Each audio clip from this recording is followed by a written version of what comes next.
Investigation జరుగుతుంది, మీరు ఎందుకు ఇలా చేస్తున్నారు?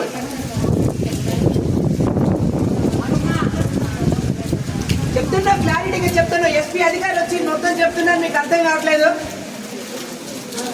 నిన్నటి నుంచి తిండి చెప్పలేక వర్షంలో తడుచుకుంటే ఇక్కడ పడి ఏడుస్తున్నాం. మేమేం చేస్తున్నాం మేడం? ఒక్క నిమిషం. మీరు ఇక్కడ ఉన్నారంటే మీకు పర్పస్ ఉంది. మీరు ఇక్కడ ఉన్నారంటే పర్పస్ ఉంది.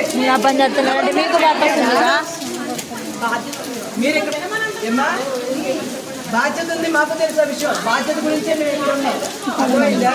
మా పని మేము చేస్తున్నప్పుడు మీరు ఎందుకు ఇబ్బంది పెడతారన్నా? అంతే ఉండు బాబు. చూసావా?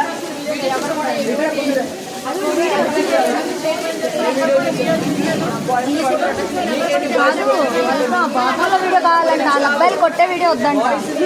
వాళ్ళ మన్నయ్య వాళ్ళని చెప్పండి. అక్క అక్క ఈ వీడియో ఎవరికైనా పెట్టండి. చూడటానికి వెళ్తాం. అంతే ఉండు బాబు. నా తిరుగు పూర్తిగా కళ్ళతో చూసిన విషయాన్ని మాత్రమే నమ్మాలి. అంతేగాని అక్కడ ఏం జరిగిందో ఏమైందో తెలుసా పూర్తిగా.